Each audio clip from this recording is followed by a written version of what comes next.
آج کل حضرت بولول دانا رحمۃ اللہ تعالی علیہ کی ایک بات بڑی عام لوگوں کے اندر معروف ہوتی جا رہی ہے کہ آپ ایک بازار میں بیٹھے تھے، جھرمٹ لگا ہوا تھا لوگوں کا، تو آپ کی آنکھوں سے چھم چھم آنسو برس رہے تھے۔ پوچھا گیا حضرت آپ کیوں رو رہے ہیں؟ تو کہنے لگے میں صلح کروا رہا ہوں لیکن ہو نہیں رہی۔ پوچھا گیا آپ کس کی صلح کروا رہے ہیں؟ تو فرمانے لگے کہ میں اللہ کی اور بندوں کی صلح کروا رہا ہوں، اور رکاوٹ یہ ہے کہ رب مانتا ہے، بندے نہیں مانتے۔ پھر انہی بولول دانا رحمت اللہ تعالی علیہ کو ایک مرتبہ قبرستان میں اشک بہاتے دیکھا گیا۔ پوچھا گیا آپ یہاں کیوں رو رہے ہیں؟ تو کہنے لگے اب بھی وہی کام کر رہا ہوں۔ انہوں نے کہا اب رکاوٹ کیا ہے؟ تو فرمانے لگے اب رکاوٹ یہ ہے، اب بندے مان رہے ہیں، رب نہیں مان رہا۔ اب یہ بات حضرت بولول دانا علیہ رحمہ کی ہے۔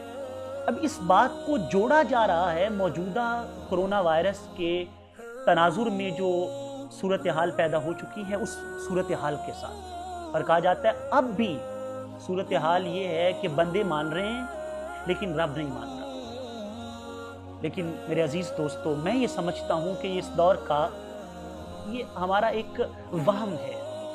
حقیقت یہ ہے کہ ہم آج بھی نہیں مان رہے، اللہ تعالیٰ اب بھی مان رہا ہے، وہ ہمیں معاف کرنا چاہتا ہے، ہم نہیں مان رہے۔ دیر ہماری طرف سے ہے۔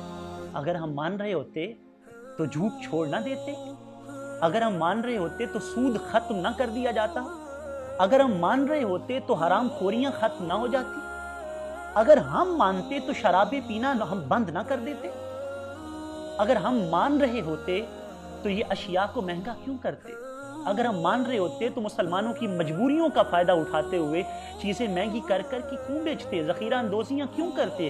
حقیقت یہ ہے ہم نہیں مان رہے، ہم اس بات پہ اڑے ہوئے ہیں لو بھی پیتی جان دے ہو، حج بھی کیتی جان دے ہو، کھا کے مال یتیماں داتے پاج مسیتی جان دے ہو، پھٹ جگر دے سیوندے نہیں جے تے کپڑے سیتی جان دے ہو، نفس تے چھریاں پھیر دے نہیں جے تے دمبے کیتی جان دے ہو، تے فرضاں پھلی بیٹھے ہو او نفلاں نیتی جان دے ہو، دسو یارو بلے شانو اے کی کیتی جان دے ہو۔ دوستو ضرورت یہ ہے ہم مان جائیں، ہم نہیں مان رہے، ہماری طرف سے دیر ہے، ہماری طرف سے ہاتھ اٹھانے میں دیر لگ سکتی ہے، مالک کی طرف سے کرم کا ساون برسانے میں دیر نہیں لگتی، ہماری طرف سے دامن پھیلانے میں دیر ہو سکتی ہے، اس کی طرف سے رحمتوں کی برسات برسنے میں دیر نہیں لگتی، ہماری طرف سے آہ بہانے میں، آہ بھرنے میں دیر لگ سکتی ہے، لیکن مالک کی طرف سے ہمیں اپنا بنانے میں کوئی دیر نہیں ہے۔ اقبال کہتے ہیں اللہ کی طرف سے ہر شب ہر روز یہ آواز آ رہی ہے، ہم تو مائل بکرم ہیں کوئی سائل ہی نہیں، راہ دکھلائیں کسے راہ رب منزل ہی نہیں۔ امام الانبیاء علیہ السلام نے ارشاد فرمایا ان اللہ یبسط یدہ باللیل لیتوب مسیء النہار وان اللہ یبسط یدہ بالنہار لیتوب مسیء اللیل۔ فرمایا اللہ تعالیٰ ہر دن اپنا دست رحمت پھیلا کے آواز دیتا ہے بندو جنہوں نے رات کو گناہ کیے ہیں دن کے وقت مجھ سے معافی مانگ لو۔ وہ ہر رات دست رحمت پھیلا کے آواز دیتا ہے جنہوں نے دن کو گناہ کیے ہیں رات کے اندھیرے میں مجھ سے معافی مانگ لو۔ دیر ہماری طرف سے ہے۔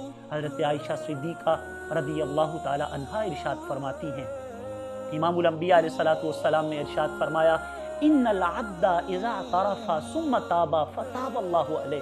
کوئی بندہ جب اپنے گناہ کا اعتراف کر کے معافی مانگتا ہے، شرمندہ ہو جاتا ہے، تو اللہ تعالیٰ اس کو معاف کر دیتا ہے۔ اور ایک اور روایت میں ہے امام الانبیاء علیہ السلام نے ارشاد فرمایا ان اللہ یحب العبد المؤمن المفتن التواب۔ اللہ تعالیٰ توبہ کرنے والے کی صرف توبہ قبول ہی نہیں کرتا بلکہ اس کو اپنا محبوب بھی بنا لیتا ہے۔ تو ضرورت اس امر کی ہے کہ ہم یہ شغل میلہ چھوڑ دیں اور اللہ کی طرف سچے دل سے رجوع کریں، سچے دل سے توبہ کریں، معافی مانگیں۔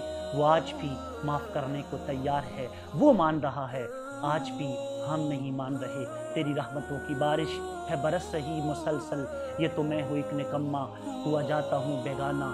اللہ تعالیٰ ہم سب کی حاضری کو قبول فرمائے۔